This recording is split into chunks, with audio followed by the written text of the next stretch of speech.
Alright, morning mga trip. So, it's been a while bago tayo nakapag-vlog ulit. Medyo na busy lang talaga din sa trabaho at saka sa kung ano bagay na ginagawa sa bahay. But anyways, so for today, I'll be visiting Honda Desmark sa Pasito San Pedro. Because we'll be scheduling Citysai for change oil as well as CVT cleaning or linis na rin ng panggilid, no? Because yung order niya is almost 7,500. So might as well pagsabayin ko na yung dalawa. Since medyo nakakaramdam na rin tayo ng dragging every time na inaarangkada natin si Tisay. The other day nga nung biglang piga ako ng throttle, there was this talagang malakas na dragging na ramdam mo yung vibration. So sabi ko, I think it's time that we have to check na or to have yung tangkilid na malinis. Right? So tara, samahan niyo ako.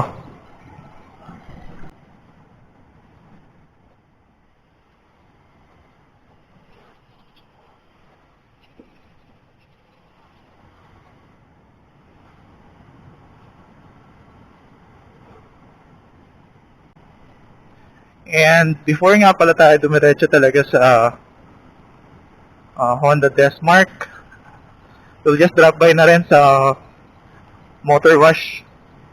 Since this past few days, alam nyo naman, nag-uulan. So, mas maganda na madala natin siya sa kasa ng malinis. So that we can be sure na walang mga likabok or mga buhangin that can be caused na sumama dun sa paglilinis. Especially dun sa dipstick and dun sa cover ng panggilid natin. Okay?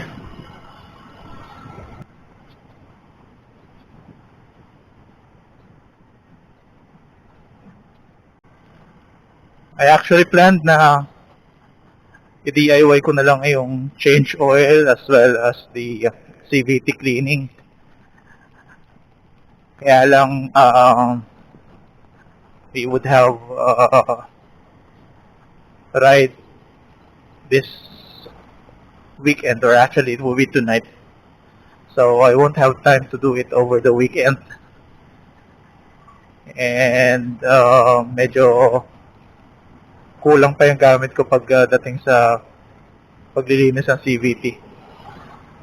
So I'll just have it done muna sa kasa since alam naman natin kompleto sila sa gamit.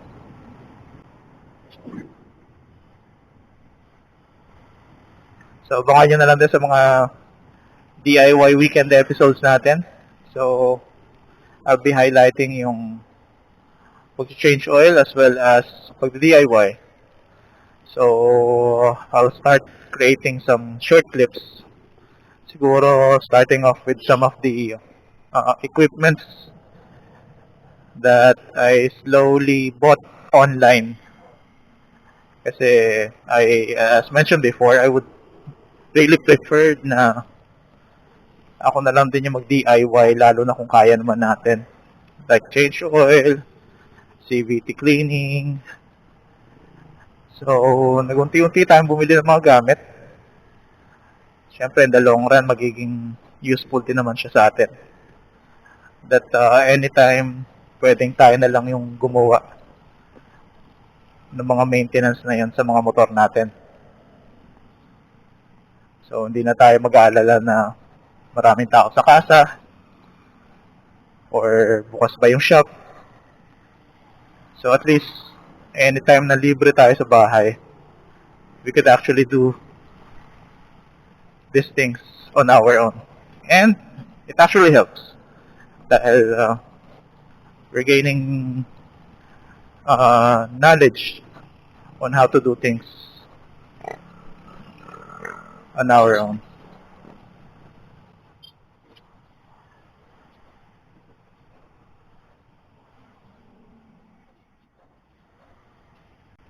And ay sinasabi ko, dahil sa mga days na nag-uulan, eto, may mga areas pa rin na baha. So, ingat-ingat lang din pag umuulan, lalay sa biyahe, kung talagang malakas, suggest hinto na lang muna tayo sa tabi pag nagmumotor tayo. Especially kapag malalim yung baha. Huwag na nating pagsapalaran kung kakayanin ba ng motor natin o hindi. And if there will be some alternative routes, then piliin na lang natin yun kahit medyo mapapalayo tayo. At least medyo mapapanatag tayo that safe yung mga motor natin. Kasi medyo mahirap pag ganitong tagulan and napalubog talaga sa bahay yung mga motor. So medyo mas daming maintenance tayong gagawin. And lalo na kapag nagkaroon ng aberya or sira. So, alalay lang.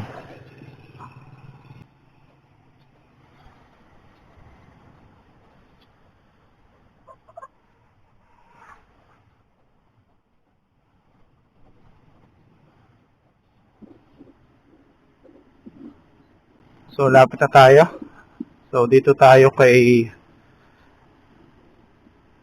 Chong's Car Wash. Most of the time, dito ako nagpapa-car wash.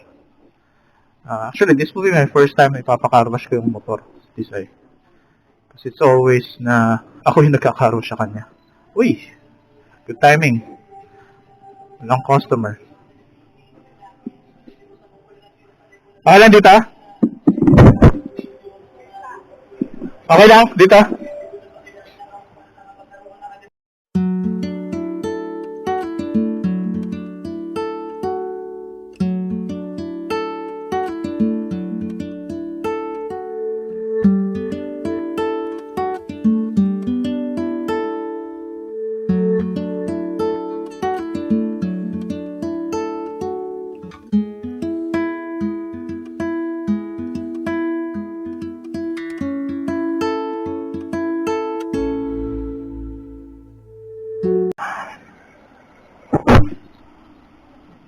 Yun na, tapos na tayo magpa-motor wash. And we'll go next na nga sa Honda Gasmark San Pedro. So, ang bilis ng motor wash natin, no? Since wala din namang customer. So, nasalang agad si Tisay. And it actually helps din pag nagpapa-motor wash tayo. Since they do have the pressure washer, medyo natutulungan tanggalin yung mga dumi or mga debris sa sulok-sulok at sa ilalim. Dahil na rin syempre, dami tayo nadadaan ng tubig or even mga putik at times na dumidikit sa ilalim ng mga motor natin. So, it's very advisable, even if you're doing your own motor wash at home, and kung wala rin naman kayong pressure washer, I think it would be best to at least have it done at least every month, lalo na pag ganitong tag-ulan, para mabawasan yung mga dumi sa ilalim ng motor natin. Because syempre at times in the long run, medyo mga pag natuyo, syempre titigas tong mga putik or mga buhangan. And it could also result into rusting or fading ng mga parts Siyempre, pag putek, mag-i-stain yan eh. Alright. So, diretso na tayo sa Honda Desmark, San Pedro.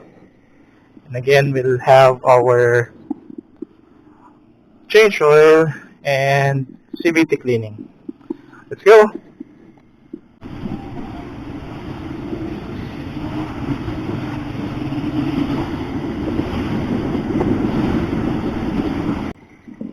Add ko nga lang pala with my change oil, so I'll be bringing my own oil. It actually is yung fully synthetic ng Honda. Since I think this will just be my 5th change oil pa lang naman. So laging Honda motor oil muna yung ginagamit natin. It's also for the reason, since alam naman natin na 800 ml lang yung needed for every change oil, and each of the motor oil is around 1 liter. So every time mag-change oil ako, naiipon ko yung 200 ml. That's the reason that for this 5th change oil natin, nakaipon tayo ulit ng another 800 ml coming from the previous 4 change oil sessions natin. So, ang ginawa ko yung last time, yung naipon ko na 600 ml, pinadagdagan ko na lang ng 200 ml from the latest bottle na binili ko. Para syempre, mas mauunang magamit yung naipon natin, and this batch or this 800 ml natin would be coming from the latest na motor oil na binili natin. So just want to share lang, if you're actually just using the same brand of motor oil,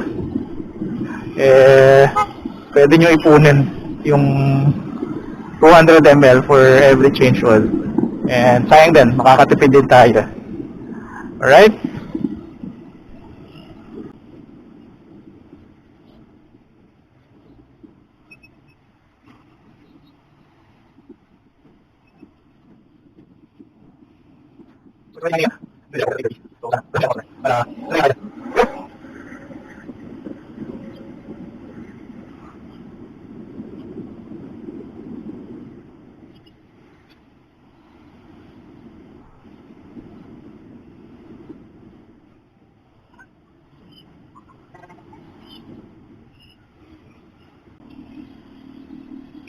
So here we are at Honda Desmark San Pedro. And, uy, konti lang.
So yun, medyo nagtagal tayo, no?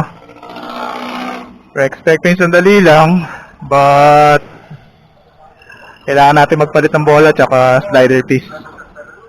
Well, that's the purpose, kaya natin pina-check. Siguro isa na rin sa cost ng dragging.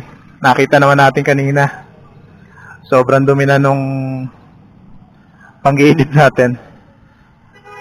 So that's almost 7,500 pa lang on the odometer. So might as well we'll just try it next time every 6,000 para medyo hindi naman ganun karumi. And maagapan din kung may makita agad problema. Pero so far kanina wala namang issues. Kailangan lang palitan na yung bola tsaka slider piece. Yung bola kasi medyo may bawas na or may tapyas na. Di naman talagang pudpud, pero mabuti na just to have the optimal performance ng mga motor natin. Since lagi naman natin siyang ginagamit, no?